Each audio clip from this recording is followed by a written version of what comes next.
The Trump administration pulls ICE out of Minnesota, declaring victory after thousands of arrests. But we're going to continue to enforce immigration law. That's what American people voted for. But it has to be a priority of criminals. I'm Daily Wire executive editor John Bickley with Georgia Howe. It's Friday, February 13th. This is Morning Wire.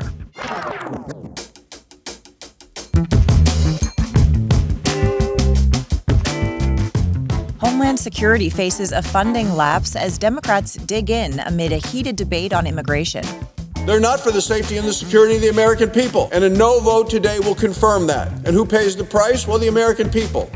And a development in Texas accused of being an illegal immigrant enclave agrees to a $68 million settlement with the Trump administration. Thanks for waking up with Morning Wire. Stay tuned. We have the news you need to know. This episode is sponsored by Brickhouse Nutrition. You've probably heard about those weight loss injections that everyone's been talking about, and for good reason. The results can be pretty incredible. They work by helping regulate blood sugar and keeping your appetite in check.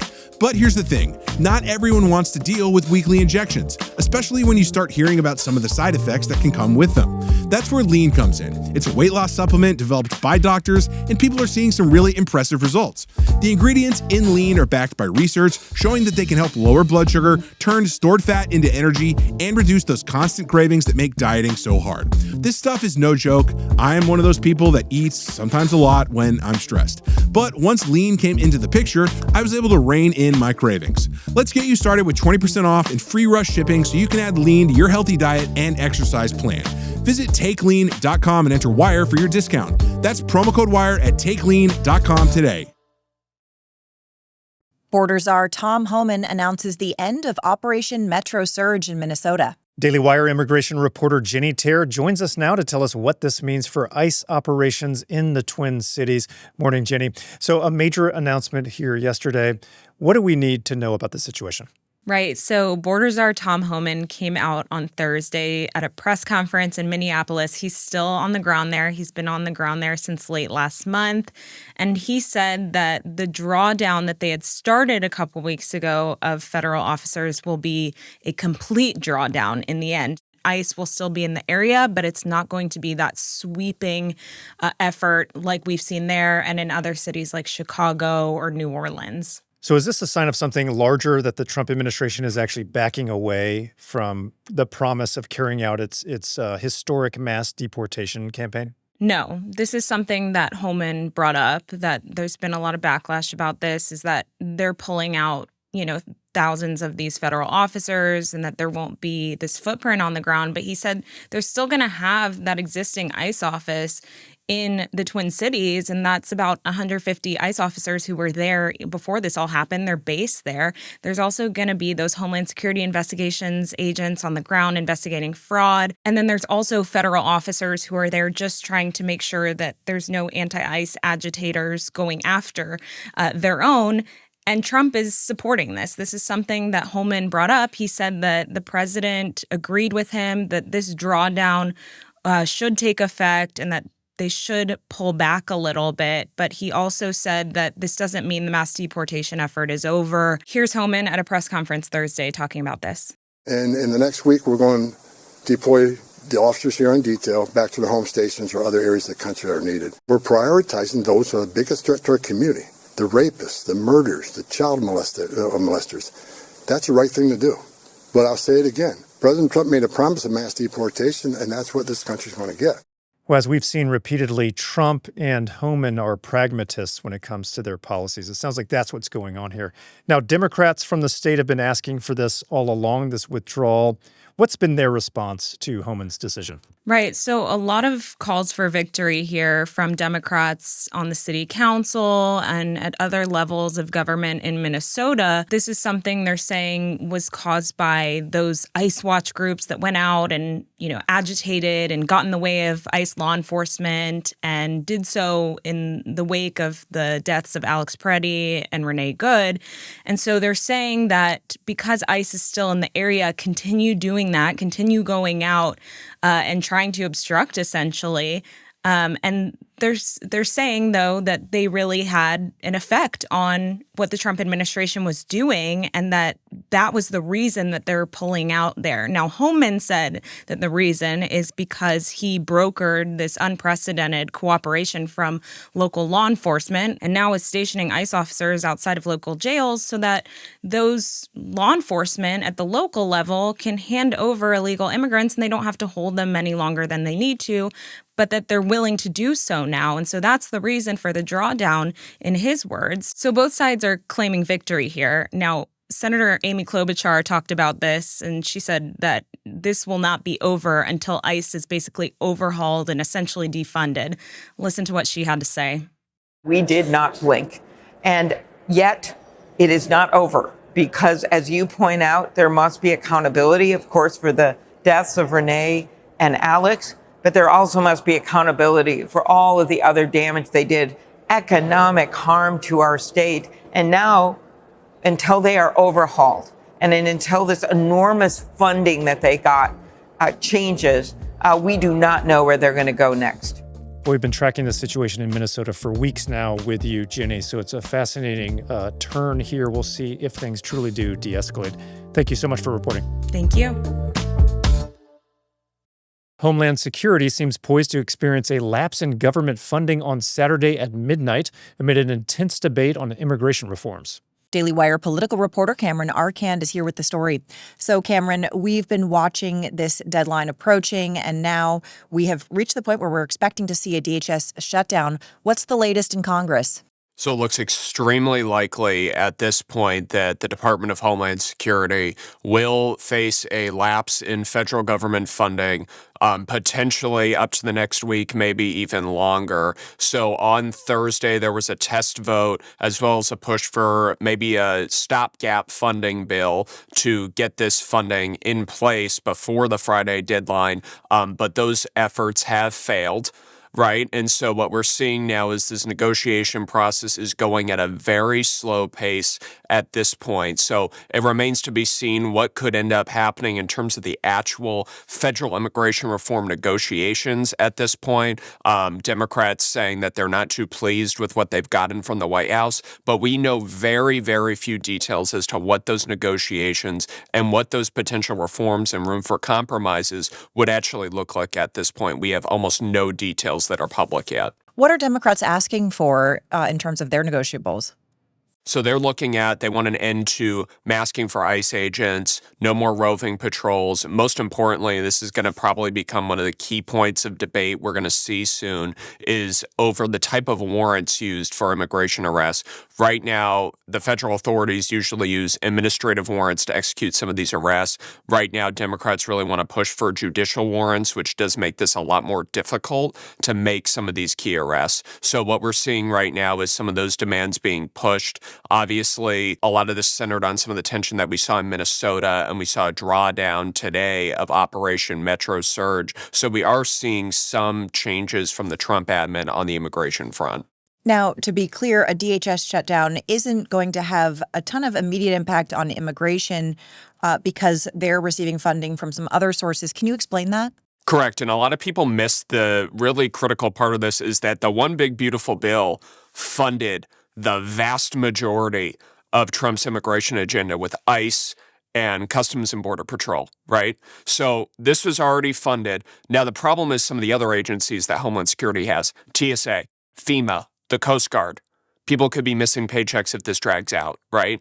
And these were not well funded or properly funded through the One Big Beautiful Bill Act, right? So that's what we're seeing with this now. So during the last government shutdown, we saw longer lines at TSA, people calling out sick. It was a 43-day long shutdown. So when we talk about the direct impact on Americans, those are the things that we could be seeing and issues we could be encountering with this that aren't even related to immigration, but simply because this is a DHS shutdown. These are the agencies that would be most heavily impacted by this. There was a push from a Democrat to essentially say, hey, we'll fund the agency, but we're going to split it off on the immigration stuff. And John Barrasso said yesterday that is not happening. And he's the Senate Majority Whip, and he holds quite a bit of power in this process. Now, there was also some other major moves made in Congress this week, including with the Save America Act. That's a major election policy bill. Can you tell us what the Save America Act would do? So the Save America Act would require not only voter ID nationwide, it would also require, at the time when you register to vote, documentary proof of citizenship. And so that is a bit more strict than what you would maybe see in some states. Other states like Arizona already have laws in the books that are similar to this, where you basically have to prove that you are a citizen. Democrats have said that this is going to make it harder for some people to get certain types of documents. But obviously, as I said, this law or similar policies are already in the books in many states. Now, what happened in Congress was the Save America Act did pass the House this week, and now there's a push in the Senate to get that through and ultimately to President Trump's desk. Well, certainly a busy week in Washington. We'll see how long the DHS shutdown lasts. A few days will be fine, but if it goes, you'd said, more than a week or so, it'll really affect people. Cameron, thanks for reporting. Thank you. A settlement has been reached in the lawsuit against Colony Ridge, the massive Texas development that became a magnet for illegal immigrants.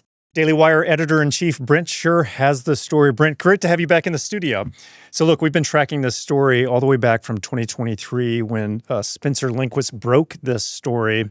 What is the latest? This is the beginning of the end of this saga, or at least it could be. Some necessary background for what made Colony Ridge such a disturbing tale for the country is this place was massive. It was hailed by the developers as the fastest growing development in the whole United States. There was projected growth of over 200,000 people. By geographic size, it was bigger than the nation's capital, Washington, D.C.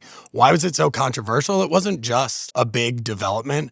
The business model that the Daily Wire helped to uncover was that its marketing strategy was completely aimed exclusively at illegal immigrants, or at least foreign populations. It was all in Spanish.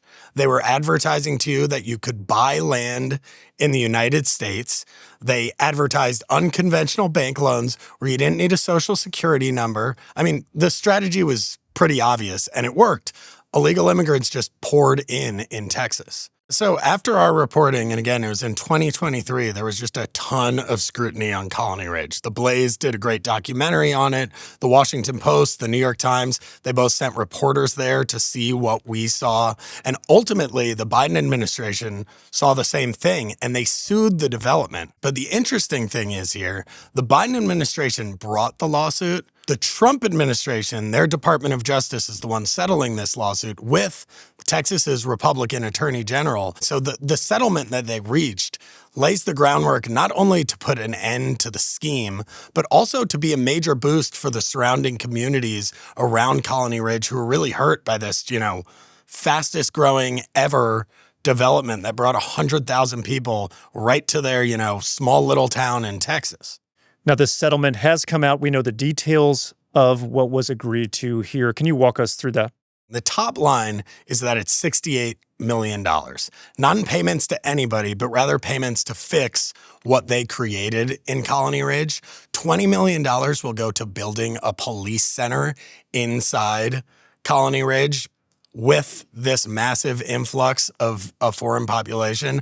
The cartel came. It's been a hub for violent crime, for drug activity. It's really been a nightmare in Colony Ridge. Now they're going to hire a new police force just for that area. So part of the settlement is to build that. The other $50 million or so is to actually make infrastructure improvements inside Colony Ridge. We talked about the bad land that they were getting, flood issues, just terrible land. They are now spending $50 million to fix that.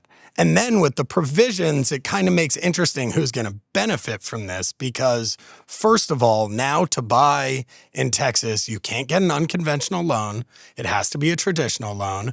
You have to have either a Texas-issued ID, which illegal immigrants cannot get in Texas, or a legal visa issued since Donald Trump took office. That's a provision in there. It's a visa issued in 2025. So these are not going to go to an illegal immigrant population. All right, so this is designed not just to fix the problems, but create a nice place for Americans to live. Yeah, and that's exactly how Harmeet Dillon, who led this settlement for the Department of Justice, that's how she's framing this. She pledged that her team will always go after schemes that encourage illegal immigration. Ken Paxton, the Attorney General of Texas, I mean, he was more focused just on the illegal immigration aspect of this. He hailed the deal and said that it halts the development of a de facto illegal immigrant community in Texas. So yeah, I mean, this really may be a positive ending to a major problem in Texas. And to give us a shout out here, this really all began with Daily Wire reporting. It's amazing to see where this story went. Brent, thanks so much for reporting. Yeah, of course. Another story we're tracking, new developments in the Nancy Guthrie case. Here with more is Daily Wire reporter Lyndon Blake. The FBI is now offering a reward up to $100,000 for any information leading to the location of Nancy Guthrie or the arrest and conviction of anyone involved in her disappearance. The suspect that was found on her Ring doorbell footage is now being described as a man, approximately 5'9" to 5'10", with an average build. In the video that you see, he's wearing a black 25-liter Ozark Trail Hiker Pack backpack. This is important to help identify him, and the FBI says they are seeking any information that will help ID that person. Thanks for waking up with us. And if you're listening to the show, now you can watch for free on Daily Wire Plus. We'll be back later this evening with more news you need to know.